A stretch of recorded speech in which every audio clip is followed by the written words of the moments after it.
ও না, আয়োজন হিসেবে জোস, হ্যাঁ, গোছানো পরিপাটি, একদম মানে একটা ডিসেন্ট ইভেন্ট যেরকম হওয়া উচিত সেরকম। তো আমি খুবই আরাম পাচ্ছি আর কি, হেঁটে ঘুরে, মানে জীবনে তো আরামটা খুব দরকার। সো এখানে এসে খুবই আরাম পাচ্ছি। দীর্ঘদিন পর ক্যামেরার ফ্রেমে বন্দি করলাম আপনাকে, মানে কি কাজ নিয়ে ব্যস্ত আছেন সামনে যেহেতু ঈদ? এতে কি আর নাটক করলাম যত নিয়মে আসছে না, ওই যে মাঝি নৌকা বা চাষি ধান কাটে, এরকম আমরা অভিনয় করি। সো নাটক করলাম, এবার পিভিসিও করছি, তারপরে ঈদ আনন্দ মেলা করলাম অনেকদিন পর, ইত্যাদি করলাম, তারপর আরও কী কী জানি করলাম। হ্যাঁ, আপনার জনপ্রিয় জনপ্রিয় নাটকগুলো কেন যেন মানে আমাদের কাছ থেকে হারিয়ে যাচ্ছে দিন দিন, আর ওইরকম পাচ্ছি মানে হারানোর কিছু নাই, হ্যাঁ, টাইম চেঞ্জ হবে। ধরেন যে মানে ছোটোবেলায় আপনার যেটা খাইতে ভালো লাগতো আপনার এখন সেটা খাইতে ভালো লাগে না। তো আপনারও বয়স বাড়তেছে, আপনার টেস্ট বাড়তেছে, চেঞ্জ হচ্ছে, রুচি চেঞ্জ হচ্ছে। তো এটাই হচ্ছে আর কি, এছাড়া কিছু না। হ্যাঁ, ধর আগে এক সময় ধরেন যে আমার নাটক ভালো লাগতো, এখন ধর আরেকজন নাটক ভালো লাগে, তারপর আরেকজন নাটক ভালো লাগবে। এক একটা সময় এক একজন কাজ করবে, এক একজন ভালো ভালো কাজ করবে।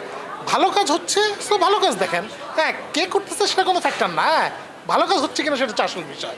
হ্যাঁ, সামনে কোরবানির ঈদ, মানে ঈদ নিয়ে মজার কোনো স্মৃতি আছে যা আপনার ফ্যান ফলোয়ার বা দর্শকদের জন্য মানে না বলা কথা?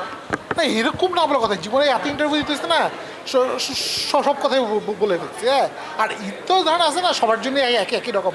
ওই গরু কিনতে যাওয়া, গরু হাটে যাওয়া, কোরবানি নিজ হাতে নিজে কোরবানি তো করে না, ধর নিজে বসে পুরো জিনিসের তদারকি করা, ইয়ে করা, খাওয়া দাওয়া করা। আর ছোটোবেলায় তো আনন্দদায়ক ছিল, এখন বড়োবেলায় যেটা হয় আর কি, ঈদে একটু ঘুমানো যায়। আচ্ছা, ছোটবেলায় যখন যাইতেন, যখন ধরেন যে দর্শক অত চিনতো না বা এখন তো দর্শক চেনে, হ্যাঁ, দর্শক প্রিয় ফেস আপনারা যখন হাটে যান তখন আসলে কেমন পরিস্থিতি? আচ্ছা, এটা ঠিক আছে না, মানে লোকজন তো আসে, লোকজন ছবি তুলতে চায়, ইয়ে করে। আমি দামটা যে আসলে কী হয় সেটা আমি ঠিক বুঝতে পারছি না, যে এই চেহারা চিনে বলে দাম বেশি বলতেছে না কম বলতেছে, সেটা ঠিক বুঝি না। কিন্তু লোকজন আগ্রহ করে আসে, দেখে, কথা বলে।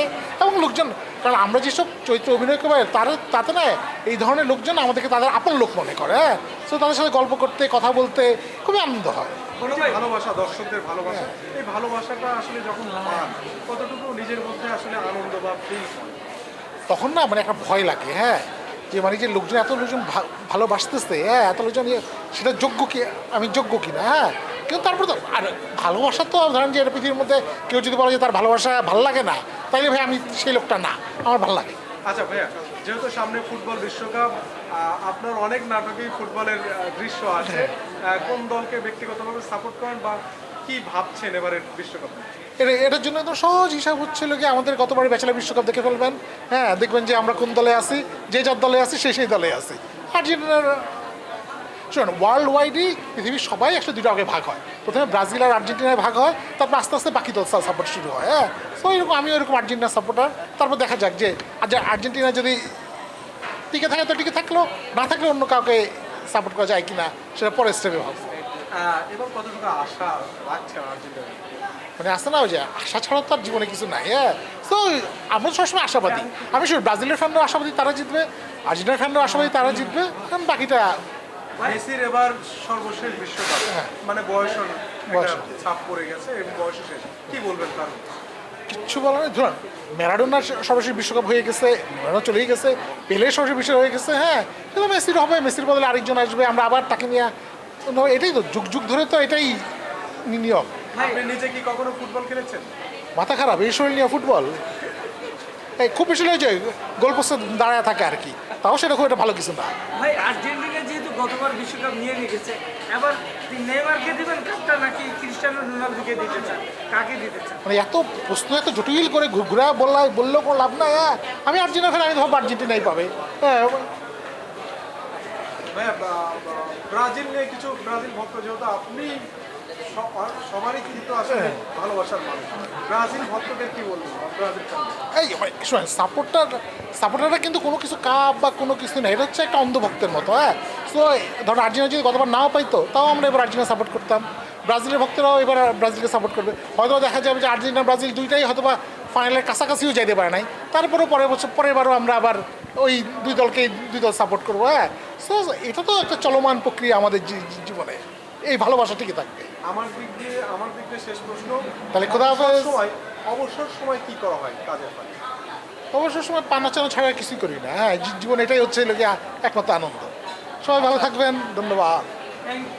আপনি ফিমেল যে সিরিজগুলো আছে সেখানে অনবরত অভিনয় করেছেন, আপনি কতটা এনজয় করেছেন ফিমেল এই ক্যারেক্টারে? শুনেন, আমি একদম বলি, মানে নাটক বা যে কোনো নাটকে কাজ করে এগুলো আমার ব্রেড অ্যান্ড বাটার না। হ্যাঁ, বুঝলো, আমি যখন যে কাজে আমি আনন্দ পাই না বা যে টিমটার সাথে কাজ করে আমি আনন্দ পাই না, আমি সেই টিমের সাথে কাজই করি না। হ্যাঁ, সো আপনি দেখবেন যে মানে হচ্ছে যে আমার প্রথম কথা হচ্ছে যে আমি কী টাকা পাচ্ছি, কি হচ্ছে না হচ্ছে এগুলো না, আমি হচ্ছে গিয়ে কতটুকু আনন্দ পাচ্ছি সেটা হচ্ছে আমার বিষয়। হ্যাঁ, সো আমি আনন্দ পাই বলেই এই কাজগুলো করি। ভাইয়া ওকে, থ্যাংক ইউ ভাইয়া সব মিলে থ্যাংক ইউ ভাই thank you. মেসিকে কি বার্তা দেবেন আর্জেন্টিনাকে নিয়ে একটু বলুন। কোনো বার্তা দেওয়ার কিছু মানে এখানে মানে আসে না, এখানে বসে ধরেন যে ওই কুত্তার দৌড়ানোর কোনো দরকার নাই। হ্যাঁ, আমরা আশা করি যে খেলাটা ভালো হবে, আমরা সবাই এনজয় করব, কিন্তু এবার খেলার টাইমগুলি একটা আমাদের জন্য বিচ্ছিরি টাইম, দেখা যাক যে কতটুকু কী করা যায়। আর্জেন্টিনা নিয়ে কতটুকু আসে? আমার তো 100% আশা। শোনেন, ফ্যানদের আশা তো 100% থাকবে। আমি যদি নাও জানি যে আর্জেন্টিনা হয়তো বা মানে প্রাথমিক পর্ব হয়তো পার হইতে পারবো না, কথার কথা। হ্যাঁ, তো তাতেও তো আশার কোনো শেষ নাই। আশা এবং ভালোবাসা এটা চলমান।